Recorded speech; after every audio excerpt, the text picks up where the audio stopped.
আস্তে আস্তে আমি এখন এই পাথর বাজারের দিকে এগিয়ে যাচ্ছি। আজকের এই পাথর বাজার রামগঙ্গা কীভাবে যাওয়া যায় বা ওখানকার চিত্র আমি আপনাদের সামনে তুলে ধরবো।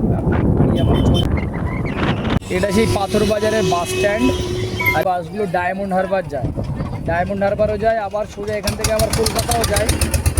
বাসের বোর্ডগুলো ধর্মতলা দাঁড়িয়ে আছে, এটা হচ্ছে ধর্মতলা। এটা হচ্ছে পাথরের মানে টিকিট কাউন্টার। এখানে ছোট পাথর প্রতিমা, কনকাম জেটি, এখানে পর্যন্ত জল চলে আসে। এইখান পর্যন্ত মানুষেরা, এই যে মানুষগুলো আসছে তারা এদিকের কাজকর্ম সেরে নিয়ে বা অন্যান্য দরকার ছিল বা কেউ কুটুম্ব বাড়ি যাচ্ছে, মানুষ এই আসছে যাওয়ার জন্য। আর ওইদিকে ওই লঞ্চটা আসছে, ওই লঞ্চে করে যাবে।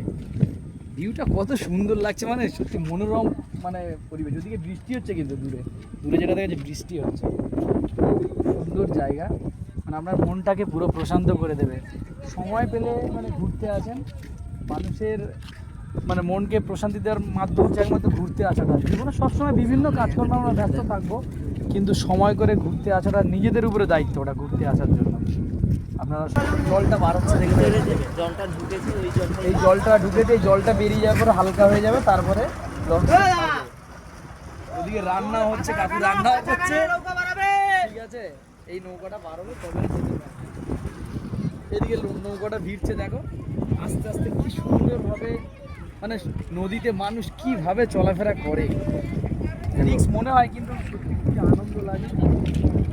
তো বৃষ্টিটা আসছে, ওদিকে দেখো ভিউটা দেখো, বৃষ্টি আসছে, আমার তো খুব ভালো লাগছে।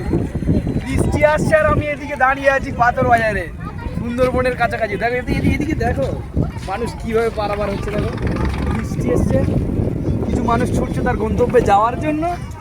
না ভয় লাগছে, পড়ে যাবো না তো, ঠিক আমি আনন্দ থাকতে পারছি না।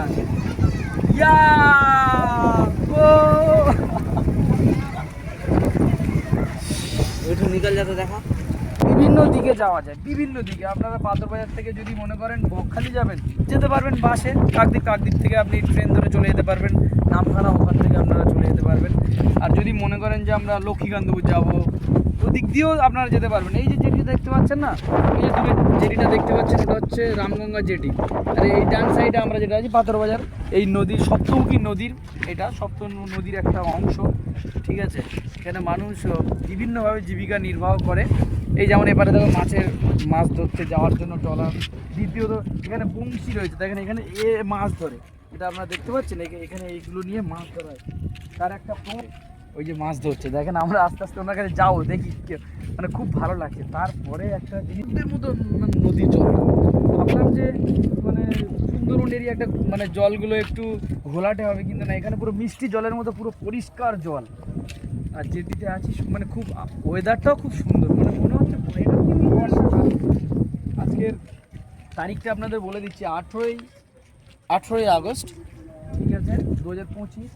তবে শরৎকালের মতো পুরো আবহাওয়াটা লাগছে আমার, মানে সত্যি খুবই ভালো লাগছে। আমার এই দাদাটা মাছ ধরছে, এটা মাছ ধরা হচ্ছে তো দাদা? মাছ মোটে কি পাওয়া হয়েছে মোটে? আচ্ছা, কি কি মাছ পাওয়া যায় এখানে যে মাছটা ধরছেন? কি কি মাছ ওঠে এখান থেকে?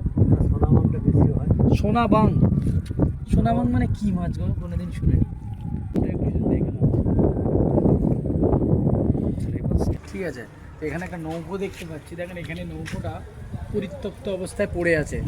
আসলে এটা পরিত্যক্ত অবস্থায় পড়ে থাকার একটাই কারণ, এইসব নৌকোগুলো মানে যখন মানে ডুবে যায়, ঠিক আছে, ধরো মাছ ধরতে গিয়ে ডুবে গিয়েছে বা ইঞ্জিন ফেল হয়েছে বা কাঠ ভেঙে গিয়ে জল ঢুকে গিয়েছে, সেই রকম নৌকোগুলো যখন ডুবে যায় পরে মানে বিভিন্ন টেকনোলজির মাধ্যমে তুলে এনে রেখে দেওয়ার পরে মেরামত করা হয়।